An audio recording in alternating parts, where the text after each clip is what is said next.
Bismillahirrahmanirrahim. Assalamualaikum warahmatullahi wabarakatuh. Salam sejahtera bagi kita semua. Perkenalkan, kami dari kelompok 2. Saya Agung Setio Purnomo, kemudian ada Ziana Fitri, kemudian Nabila Salsa Putri Aulia, Adi Luhur Tri Atmaja, Zayan Husni Imawan, dan Enggar Bowo Prakoso. Kami di sini akan mempresentasikan tentang komunikasi pemasaran dan memfasilitasi keberhasilan merek dagang baru. Ekuitas merek dihitung berdasarkan nilai inkremental di atas nilai yang diperoleh produk yang tanpa merek.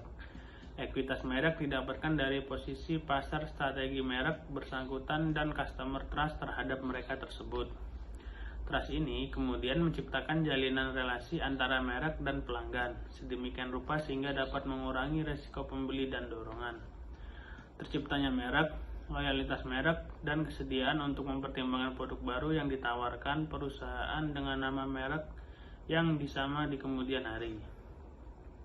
Kemudian ekuitas merek.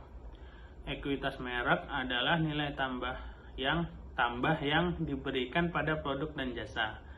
Ekuitas merek dapat tercermin dalam cara konsumen berpikir, merasa, dan bertindak dalam hubungannya dengan merek, dan juga harga, pangsa pasar, serta profitabilitas yang diberikan merek bagi perusahaan.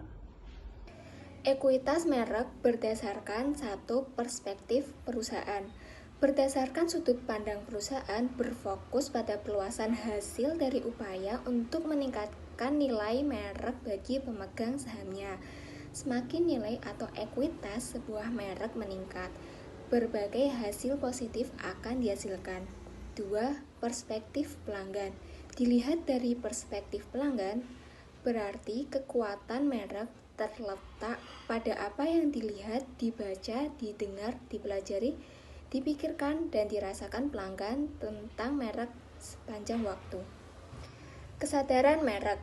Kesadaran merek adalah kemampuan konsumen untuk langsung mengenali dan mengingat suatu merek hanya dengan melihat sesuatu, baik warna, logo, image, dan sebagainya, dengan menggambarkan identitas suatu brand.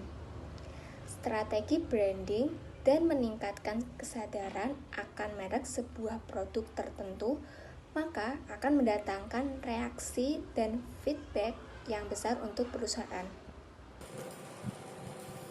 5 dimensi merek. Ada ketulusan, kegembiraan, kompetensi, kecanggihan, serta kekasaran. Lalu citra merek. Citra merek atau brand image merupakan bentuk persepsi dan keyakinan yang dipegang oleh konsumen, seperti yang dicerminkan asosiasi yang tertanam dalam ingatan konsumen. Cara untuk meningkatkan ekuitas merek. Yang pertama, dengan pendekatan speak for itself. Lalu yang kedua, dengan pembuatan pesan-pesan menarik. Yang ketiga, melalui pengungkitan atau leveraging. Markom dan adopsi merek, yaitu penerimaan ide-ide baru. Secara tradisional disebut sebagai produk adopsi, meskipun penekanan di sini akan sehubungan dengan merek tertentu ketimbang keseluruhan kategori produk. Lalu karakteristik merek yang memfasilitasi adopsi, yaitu berkaitan dengan manfaat, kerahasiaan, kompleksitas, kemampuan untuk dicoba, dan observasi. Lalu keuntungan relatif. Keuntungan relatif mewakili derajat persepsi pelanggan terhadap merek baru sebagai produk yang lebih baik dari yang sebelumnya, terkait dengan atribut khusus dan manfaat khusus. Keuntungan relatif merupakan fungsi persepsi pelanggan dan bukan masalah apakah merek baru dalam kategori produk baru merupakan lebih baik dengan tujuan standar. Lalu kemampuan mengamati. Kemampuan mengamati untuk mengamati merupakan tingkat kemampuan sebuah merek baru untuk dapat diamati pengaruh positifnya atas penggunaan produk baru. Hitung karakteristik pengaruh adopsi. Hal ini akan berguna untuk menggambarkan pemilihan prosedur saat 5 karakteristik yang dapat verifikasi ke dalam kasus per kasus untuk menentukan apakah konsep produk yang diusulkan memiliki kesempatan yang baik untuk berhasil. Kemudian penamaan merek.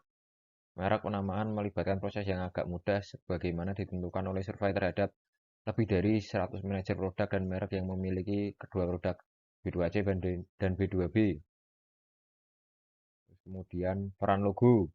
Peran logo terkait dengan nama merek merupakan elemen desain grafis yang disebut logo merek. Elemen desain tersebut atau logo dapat dianggap sebagai cara singkat untuk mengidentifikasi merek. Untuk tujuan mengidentifikasi merek mereka, perusahaan menggunakan logo dengan atau tanpa nama-nama merek. Tidak semua merek memiliki logo yang berbeda, tapi yang melakukannya.